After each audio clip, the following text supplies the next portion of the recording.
Mhm. Ah, my bad. Okay, Almighty. Okay. Perfect, perfect, perfect, perfect, perfect, perfect, perfect, perfect, perfect,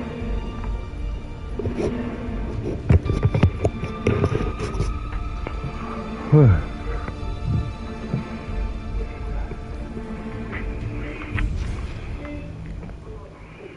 No. Perfect, perfect, perfect. No, no, no.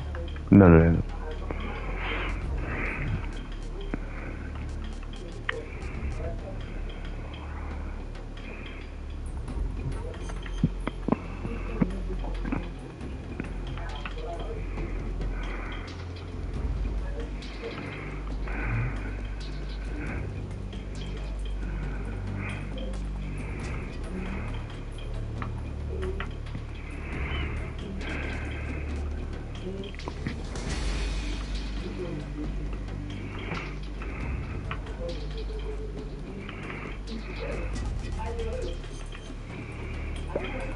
Hmm.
After the end of World War II, the world was split into two, East and West. This marked the beginning of the era called the Cold War.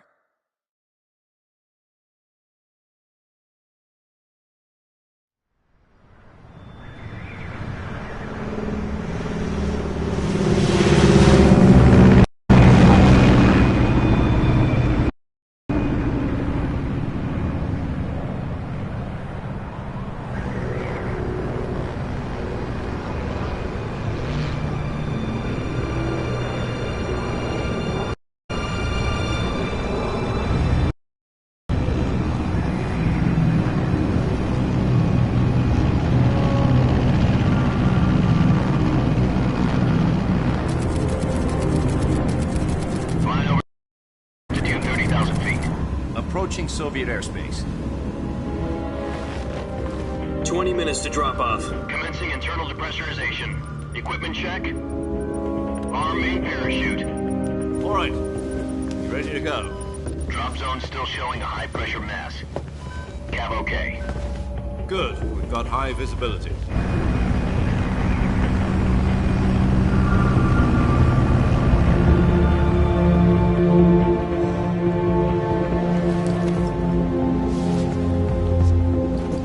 Put out that cigar.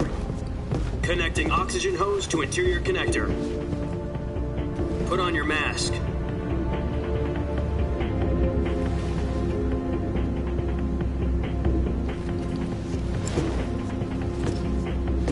Does this panty waste know what he's doing? Approaching release point. 10 minutes to drop off. Hey, are you deaf? He said put out the cigar and put on your mask.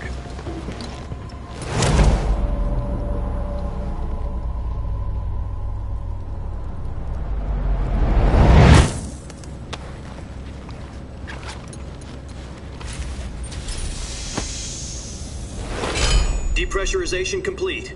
Checking oxygen supply. 6 minutes to drop off. Opening rear hatch.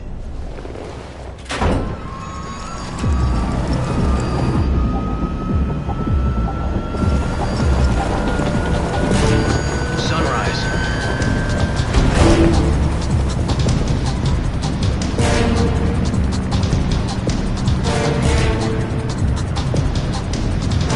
External temperature minus 46 degrees Celsius. 2 minutes to drop off. Stand up. You'll be falling at 130 miles per hour. Try not to get frostbite from the wind chill. 1 minute to drop off. Move to the rear. Activate the alarm bottle. This is one for the history books. The world's first halo jump. 10 seconds to drop off. Stand by. Status okay. All green. Prepare for drop-off. Countdown. 5, 4, 3, 2, 1. Spread your wings And fly. God be with you.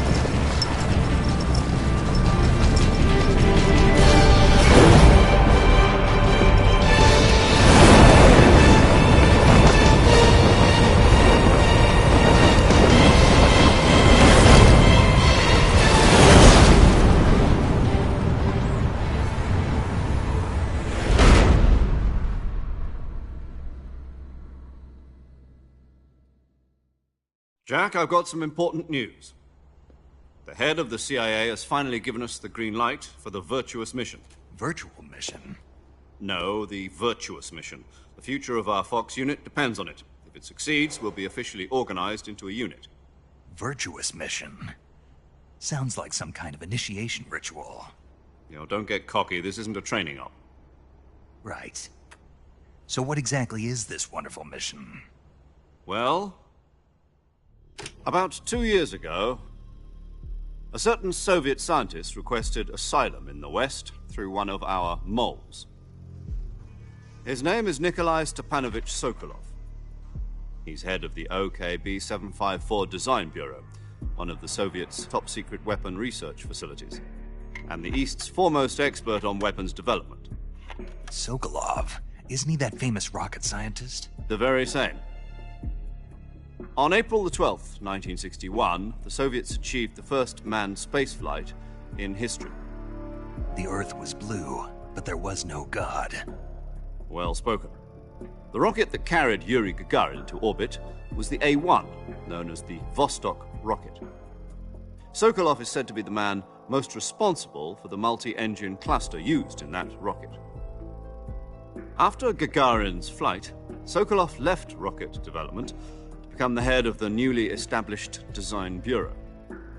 From a lowly technician to head of a design bureau, that's quite a success story, so why'd he want to defect? It seems he'd become afraid of his own creations. Afraid? Call it a crisis of conscience. And for that, he left his country and his family behind and went over the fence? Not exactly. One of his conditions was that his family was also to be taken safely to the west. We used a mole to get the family out first and succeeded in sneaking Sokolov over the Berlin Wall shortly afterwards. I was the one who conducted the operation. The security on the eastern side was still full of holes back then. Then what? We got Sokolov over in one piece, but the whole ordeal had left him exhausted.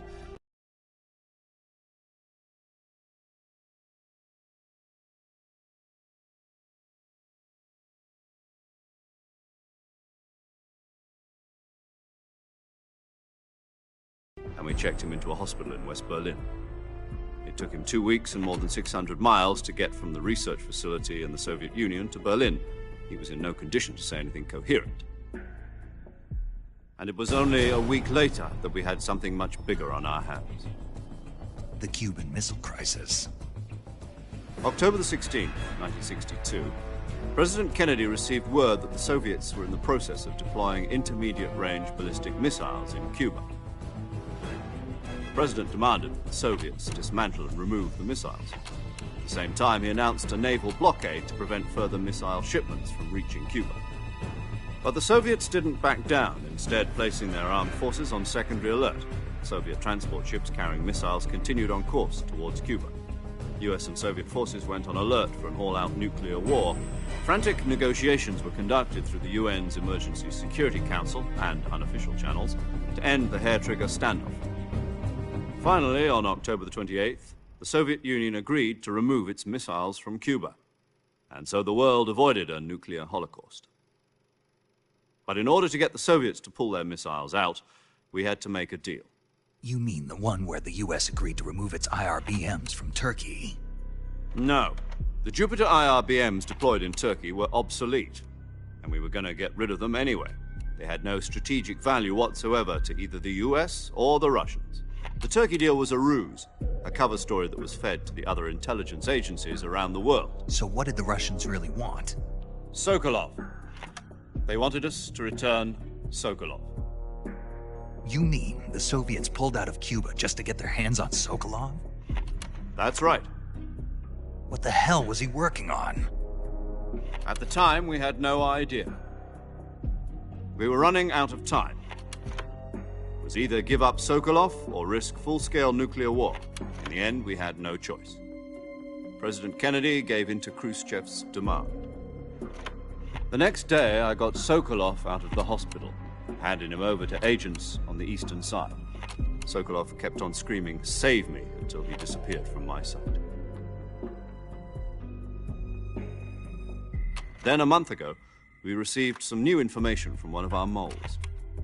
About Sokolov? Yes. He was taken back to the research facility and forced to continue working on the weapon in question under KGB supervision. What's more, it's on the verge of completion. So what kind of weapon is it? Something to do with space rockets? No, missiles. Same technology. I guess you're right. We don't know the details, but it appears to be a new kind of nuclear device. For half a year now, the Soviets have been conducting frequent nuclear tests at Semipalatinsk. Something to do with the weapon, I assume. We're talking about a secret weapon so big that Khrushchev was ready to pull out of Cuba to get it back. Is Sokolov still in the facility? No. According to our intelligence, he's in Selinoyarsk, a place in the mountains about 3 miles to the west that's known as the Virgin Cliffs. The Virgin Cliffs. Nice name for a virtuous mission.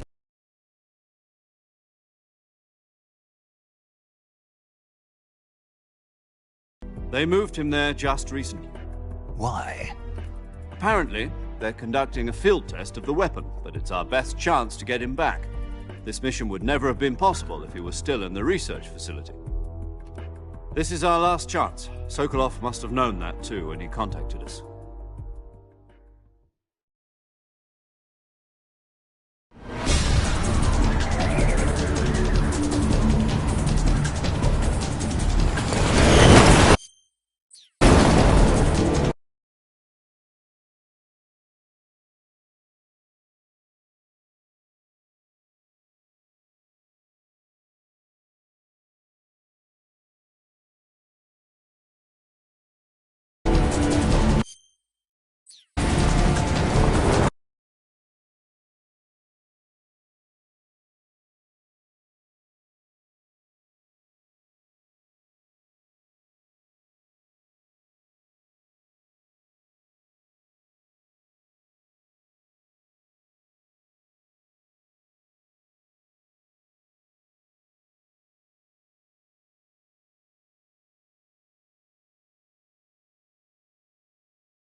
Listen up, Jack. Your mission is to infiltrate Selino Yask in the Soviet mountains, ensure the safety of Sokolov, and bring him back to the West.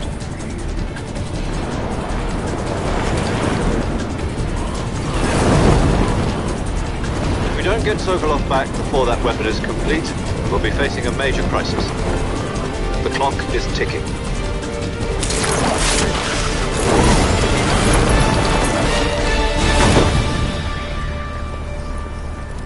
Once we've confirmed the rescue of Sokolov, stand by at the recovery point. A recovery balloon will be dropped at that point. Helium will be pumped into the balloon to inflate it. The process takes about 20 minutes. Once it's complete, the gunship's arm will latch onto the balloon and pull it up. The Fulton surface-to-air recovery system. I'm familiar with the theory. Take it easy. It's been combat-proven. Do you think Sokolov is up to it? The shock will be less than during a parachute jump, and the arm can handle up to 500 pounds. So you're planning on going over the border in a single combat Talon? She's equipped with two 6-barrel 20mm Vulcan cannons, as well as two 40mm machine guns. Sounds like she could hold her own against a battalion of tanks. Even with the fuel in the reserve tank, we're facing a 4-hour time limit. If all goes well, it shouldn't take more than a few hours. Home in time for dinner. But if anything goes wrong, you'll be eating dinner, breakfast, and all the rest of your meals in the jungle.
Do you copy? You're already in enemy territory, and somebody might be listening in. From here on out, we'll be using code names to refer to each other. Your code name for this mission will be Naked Snake. I'll be referring to you as Snake from now on. You're not to mention your real name. Snake? Oh, you don't like snakes? What do you mean? Well, you've eaten one before, haven't you? In survival training? I'm glad to hear that. I don't know if I'd ever order one in a restaurant, but... Be careful, you might not have a choice. What about you, Major? What should I call you? Let's see. I'll be Tom. Call me Major Tom. This will be a sneaking mission. You must not be seen by the enemy. You must leave no trace of your presence. Is that clear? This kind of infiltration is the Fox unit's speciality. In other words, weapons and equipment are procured on site. That goes for food as well. You're completely naked, just as your name implies. Great. Now I see why you asked me if I like snakes. I suppose calling me Snake was your idea of a joke, too. No. There's a good reason for that. I'll tell you later when the time is right. Gotcha. Getting back to the subject, how exactly am I supposed to feed myself? You've been issued a knife and a tranquilizer gun. Use them to hunt for food. You'll also find some medical supplies in your backpack. Yeah, about the backpack. I lost it in a tree on the way down. I see. Well, you'd better go back and get it then. You know where it is? No problem. I can see it from here. It's stuck on a branch. To climb a tree, stand in front of a tree that's covered in ivy and press the action button. I'll be monitoring your progress over the radio. We can't risk violating Soviet airspace, but I'll be in the gunship. My frequency is 140.85. I'll give you a call if I need to talk to you. If you need to talk to me, use the send function.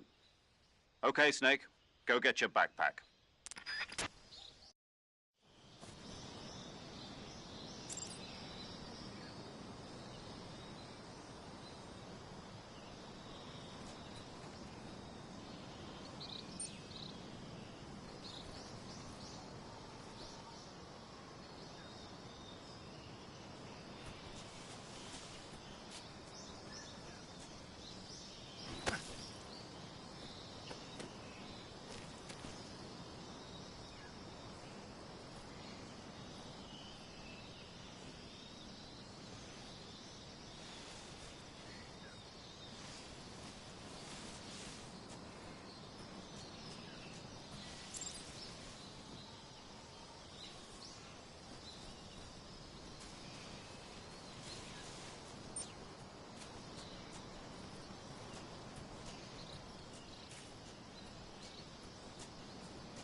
I see you've retrieved your backpack, Snake.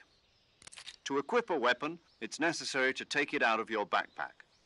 In the survival viewer, choose Weapon from the backpack. Your available weapons will be displayed in a list on the screen.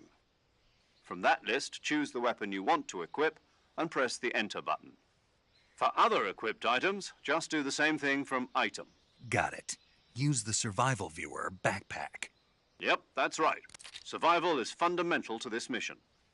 After you've been out in the field for a while, your stamina will start to drop.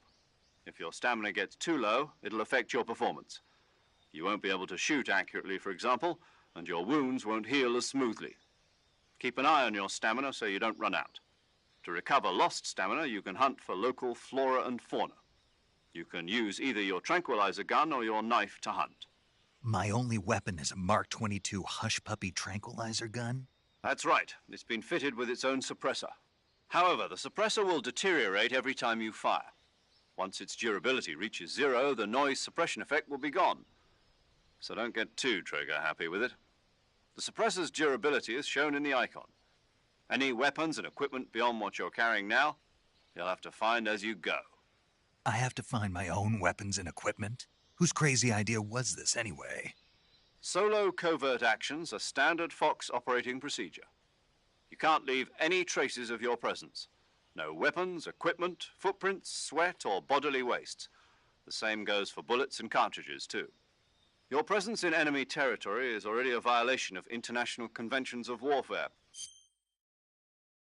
There aren't supposed to be any American soldiers in Russia. It could spark an international incident. You can't let anyone see you. You can't let the enemy know you're there. This is a stealth mission. You're a ghost, Snake, in every sense of the word. And there'll be no rescue if you're captured. The military and US government will deny any involvement in the affair. Then I'll just have to take care of myself, huh? I'm afraid so. You've been given a fake death pill for that purpose. SIS guidelines stipulate that soldiers on covert ops like this one be issued a potassium cyanide capsule. Tape it to your body so you can take it when you need to. How generous of you. Use it if you're taken prisoner by the enemy. It'll send you into a state of false death for a short time. Fooling them into thinking that I'm really dead. So how do I come back to life? Just take the revival pill. You mean that thing they put in my tooth before the mission? That's the one. But be careful. If you remain in a state of false death for too long, nothing will be able to bring you back. Remember that. I'll keep it in mind. You said this was a solo mission, right? Right. I guess that means I can't count on any reinforcements. Correct. The mission rests entirely in your hands. A real one-man army. Relax. There's a support team ready to back you up over the radio. Who? I'll introduce them to you. This time, survival is of utmost importance.